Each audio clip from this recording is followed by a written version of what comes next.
Good morning students. Welcome to computer science class. In the last class already have explained the non-impact printers. Means printing characters striking against the ribbon. So that will come under the impact printers.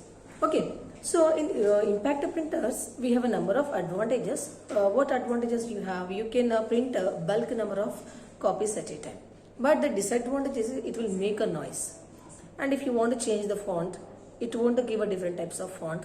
And compared to the non-impact printers, the quality of a paper they are producing, that is very less quality. Okay. Now today we'll discuss about the last topic of output devices, that is the non-impact printers. Non-impact printers are the printers. These are also printers, but these printers prints the characters without striking against the ribbon. Okay, means there is no ribbon directly. Okay, we are not striking against the ribbon onto the paper. Okay, so this printers prints a paper at a time. Okay, it is not a character, it is not a line. At a time, these printers prints a page at a time.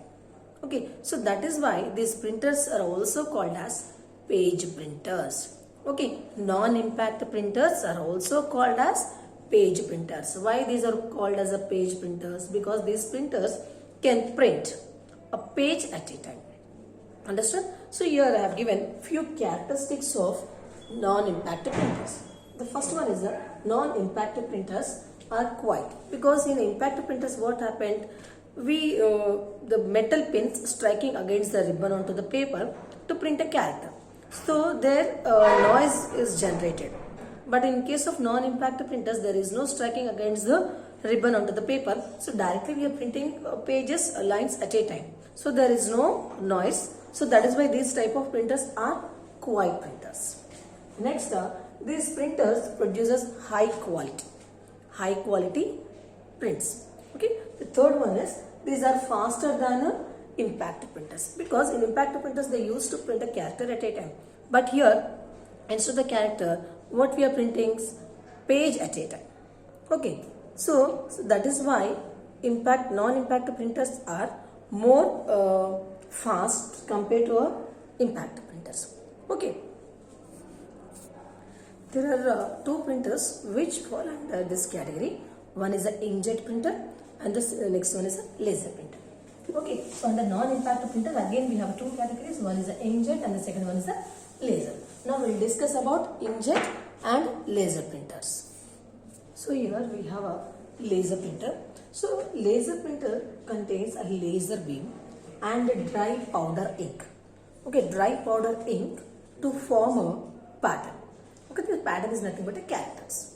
Okay, it will use the dots to form a pattern, and that dots are filled with this dry powder ink.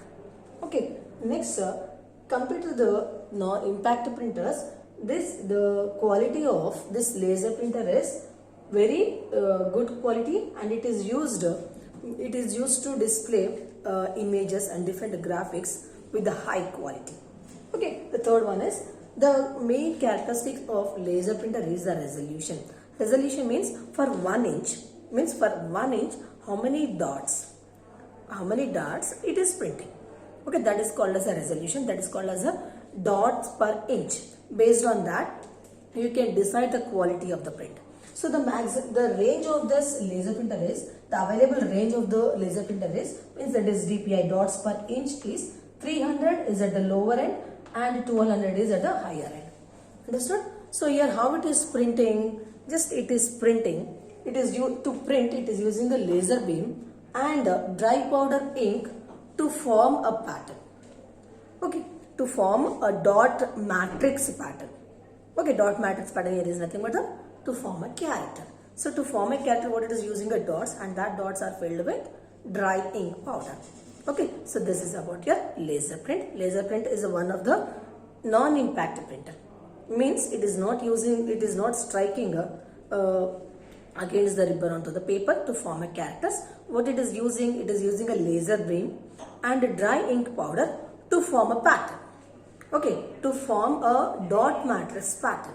Okay, The next one is what is the main quality of this is the characteristics, the main advantage of this laser beam is it is used to produce high quality graphic images, and the quality of output it is producing, that is very high quality. Understood?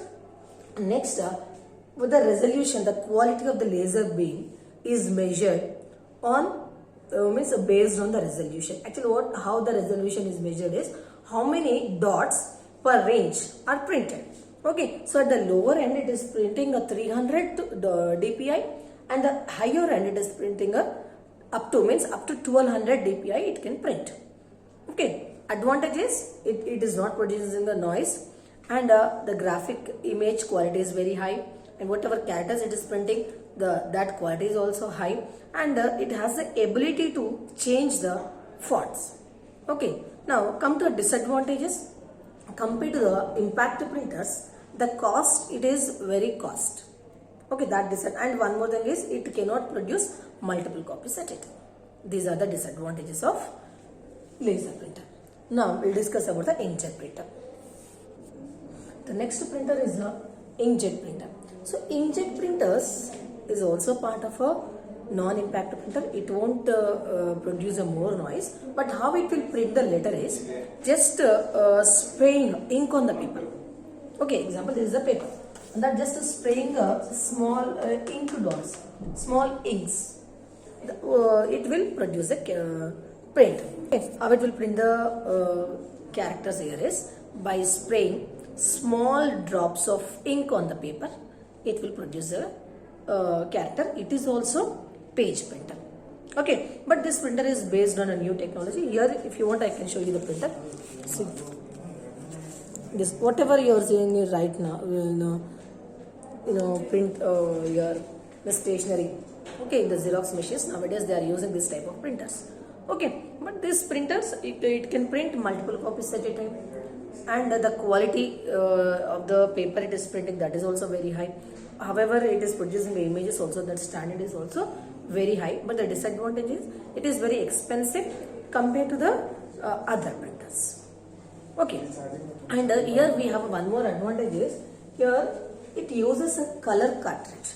Means if you want to take a color prints also you can take, but whatever that ink cartridge is there, that you should insert inside the inkjet printer, and using this printer you can print either color prints or black and white also. Just you need to change the cartridge.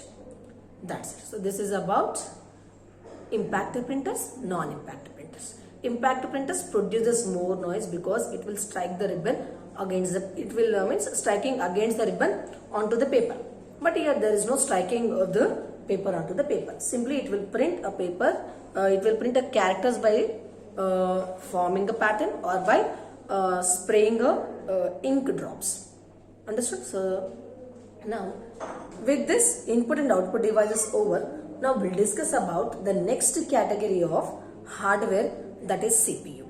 Okay, so what is the CPU and what are the functionalities of the CPU and what is the role of the CPU in order to perform calculations. Okay, so here now we'll discuss about the CPU. CPU stands for the Central Processing Unit. Okay, so it is called as a brain of the computer. Brain of the computer, and whatever calculations, whatever instructions are to be executed, most of the instructions are executed inside the CPU only. So while executing, it will locate the instructions whatever is needed to complete that transaction.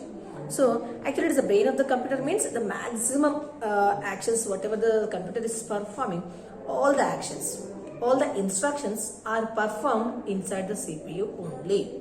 Okay, so this is actually the block diagram of your system. In this input unit, this already we have completed. This is the output unit. The between input and output one more unit is there, that is the CPU. Okay, CPU is means whatever instructions we need, whatever data we need to process, that instructions will get from a input unit. Okay, and whatever instructions, whatever data, so while executing whatever whatever instructions we need and whatever data we need, it will locate to that it will locate to that particular place, and it will take all the instructions and the data. Okay, so here whatever data and instructions we need from a user, that is taken by the input unit.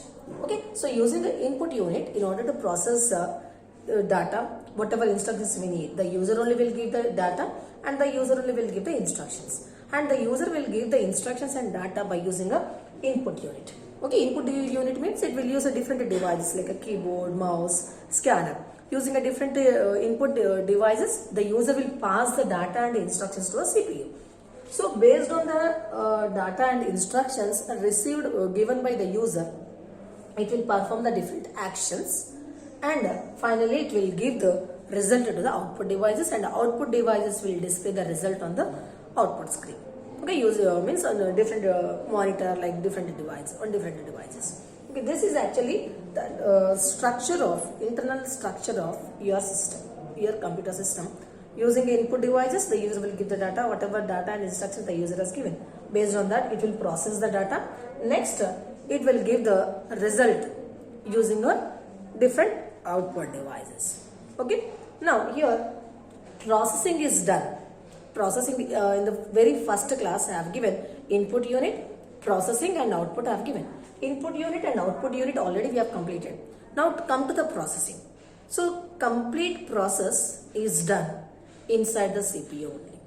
Okay, inside the CPU only. Now we'll discuss about the CPU. What is the physical structure of CPU, and already what are the functions I have explained. When you come to a physical structure of CPU, actually it is a silicon chip. It is a simple chip like your SIM, mobile SIM, like that, but the size of that chip is a little bit big compared to your this what it is called chip.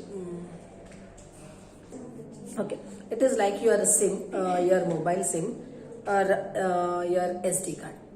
So it is a silicon chip, and it is mounted on a one plastic rectangle plastic slab like this. This is a slab, and which contains all metal slots like this.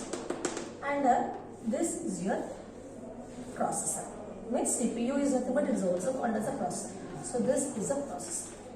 So whatever, this is a chip I said, and is a plastic rectangular slab. Your CPU chip is mounted on this, and it contains all metal pins. Okay, so it will perform all the actions. Clear? Now we'll discuss about the complete functionality of the CPU. CPU, actually, you take this screenshot. I will explain the different units here, because the CPU is a collection of different units: memory unit, control unit, arithmetic and logic unit, and one more unit is there, that is the registers. Okay, so that we'll discuss now. First we'll take screenshot. In the exam also, when they will ask you to explain you about a CPU, first you need to draw this. Next you need to explain each and every unit of the CPU. Clear?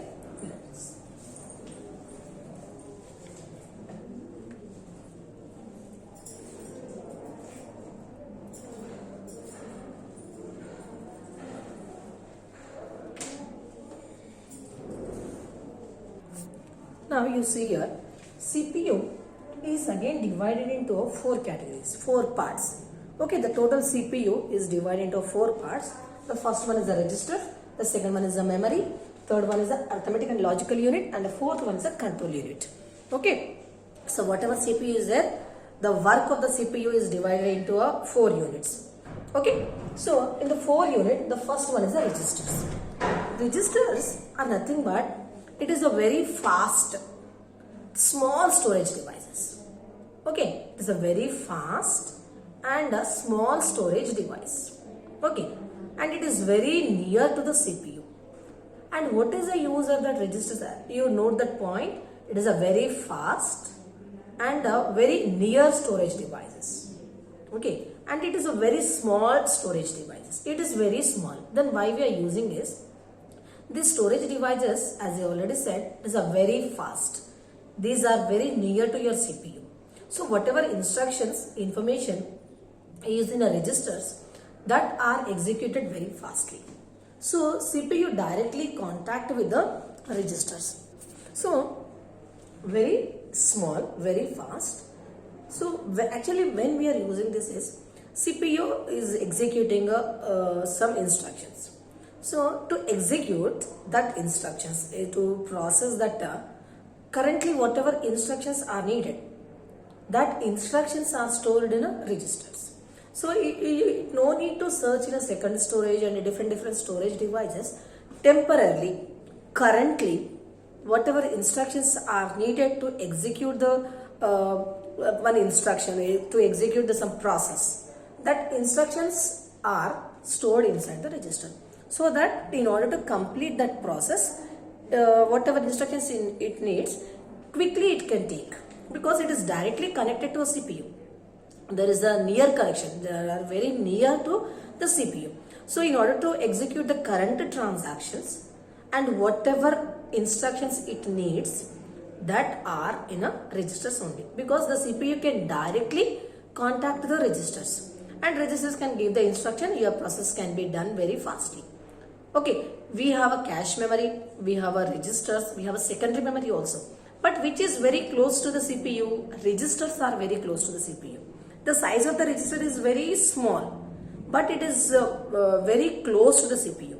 So instead of going into the secondary storage devices, whatever instructions it needs, directly it can take from a register. So currently whatever instructions are needed, that instructions are stored inside the register only, currently needed, not a future. So that is why the size of the registers is very small, but it is very fast.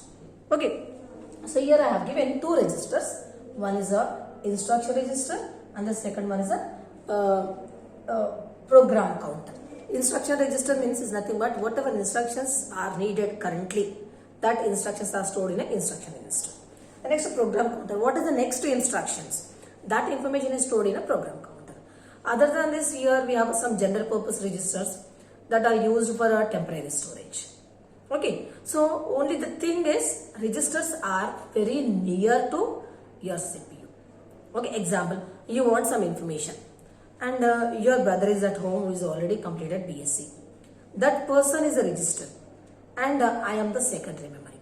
So instead of coming to me, if you are taking a data and some information or whatever you need from your brother, it is very fast. Okay, you can take that information also with me, but coming to me it is take a time. But if you are asking your brother, it is very easy. Okay, you can save the time. That is the difference between registers and your secondary memory. Okay, means the registers are very close, but the size of, means whatever information you have, your brother is having maybe is lesser than a lecturer. Okay, but is completed a graduation, you can take some information from that person. Okay, the whatever information you are getting, that may different, but it is very close to the CPU. Clear? Now come to the second one is the memory. Memory, example, in your mobile you have SD card. What is the use of the SD card? It will store all your information. When you come to a computer, you want to perform any calculations. Example, I want to perform like this: C equals to A plus B. So before performing a C equals to A plus B, first this A value should be stored in system, B value should be stored in system. Next C equals to A plus B. In this case, these two are called as the data and this is called as the instructions. So the CPU, when it want to perform any calculations or any instructions, any transactions, that whatever data is needed and whatever instructions are needed, that should be stored inside the CPU. Okay, inside the CPU, where it will store? In the memory. So memory, actually what is the role of the memory is here? What is the role of the memory here is whatever data is needed and whatever instructions are needed to complete the transaction or to perform any calculations, that information is inside the memory. Okay, so it will store the data, it will store the instructions and it will store the intermediate result. Intermediate result means, example, here I want to calculate the average. Average equals to C by example 2. Example. So if you want to, actually what is the final output here? Final output is average. What is the intermediate output? Before between. C is the intermediate. So before calculating average, first C should be calculated, and this C is also stored inside the memory. That is called as the intermediate result. Means after the starting, before the ending. Middle result. Okay. So that middle result is also stored inside the memory. Clear? So what is the role of the memory here? It will store the data, it will store the instructions, and it will store the middle result, intermediate result, and it will store the final result. Okay, whenever it is processing, it will take the data and instruction from a memory. And when it completes the transactions, again it will store the output inside the memory only, because in the system, memory is only the storage unit. So whatever data and whatever instructions, whatever intermediate result, whatever is there, that should be stored inside the memory only. And whenever it needs some data, again it will take from the memory. Clear? So the role of the memory is here is whenever the CPU is required, it will give the data. Whenever it required instructions, it should give the instructions. Whenever CPU completes the transactions, again whatever output it produced, that should be stored inside the memory only. Okay. Now come to the next unit, arithmetic and logical unit. In the name itself you have a definition. This unit performs all the arithmetic and logical operations. Arithmetic like addition, subtraction, multiplication, division. And come to logical like comparing less than, greater than, less than or equals to, greater than or equals to, like this. A greater than B, A greater than or equals to B, A less than B, A less than or equals to B. So such type of all the calculations, mathematical and arithmetic and logical calculations are performed inside the arithmetic and logical unit. Okay, again this arithmetic and logical unit is dependent on the memory. So in order to compare two variables, okay, it will take data from a memory unit. So memory unit will supply data and instructions to the remaining units like the arithmetic and logical unit. Clear? Now come to the control unit. Actually control unit is called as a supervising unit.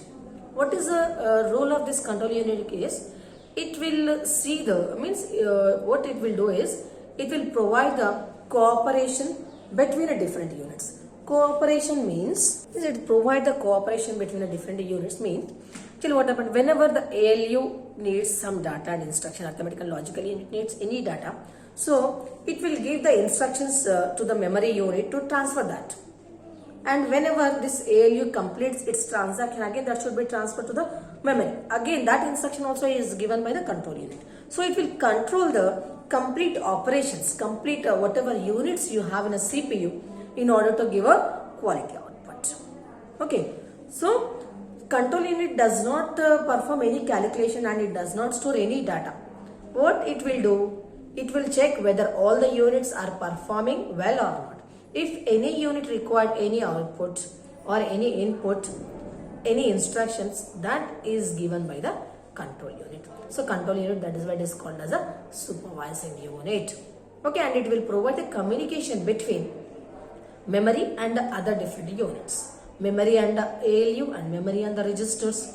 So whenever these units needs a communication, that communication is provided by the control unit. Clear? So this is about your CPU. With this we completed input and output devices and the CPU. The next one is the memory. That will continue in the next class. So just let me revise what I have completed today. Is under output devices, non-impact printers I have completed today. Non-impact printers means the printers which prints the characters without striking a ribbon against on the paper. Okay, without striking against ribbon onto the paper, means without making any noise, simple it will print. Okay, and it will print page at a time. So that is why non-impact printers are also called as page printers. Under that category, two printers I have explained. One is an inkjet and the second one is a laser printer. Okay, now come to a CPU. CPU is a central process system. Whatever transactions and whatever processing you are doing inside the system, all those transactions, all those process is done by the CPU. Okay, understood? And again the CPU is divided into 4 units. One is a register, the second one is a memory unit, and the third one is arithmetic and logical unit, and the fourth one is a control unit. Registers. What are the registers? Registers also, it's a small memory unit. And it is a small memory unit. In this, what you will store? whatever instructions currently needed and whatever data is currently needed. Okay, what is the next instruction? Small type of information will store inside the storage registers, because registers are small storage devices. Now come to the memory. Memory is a storage unit. In memory, what will store actually? Whatever input values are there, whatever output is there, whatever instructions are there, whatever middle result and whatever final result, all those results are stored, all those data stored inside the memory. And the next one is the arithmetic and logical unit. Arithmetic and logical unit means this unit, it won't store any data. Actually, what it will do is, it will perform all the arithmetic and the logical operations. Okay, means all the addition, subtraction, multiplication, comparison, less than, greater than. But in order to perform that calculations, it will take data from a memory unit. The next one is a control unit. This unit controls all the actions of different units. Means whenever any unit needs any data, it will give the instructions, and when any unit completes its action, it will stores that information into the memory. Okay, so this is about your CPU. And in the next class, we'll discuss about the memory. What is the memory? How many types of memories we have? Okay, what is the role of the memory in the system? That we'll discuss in the next class. Thank you.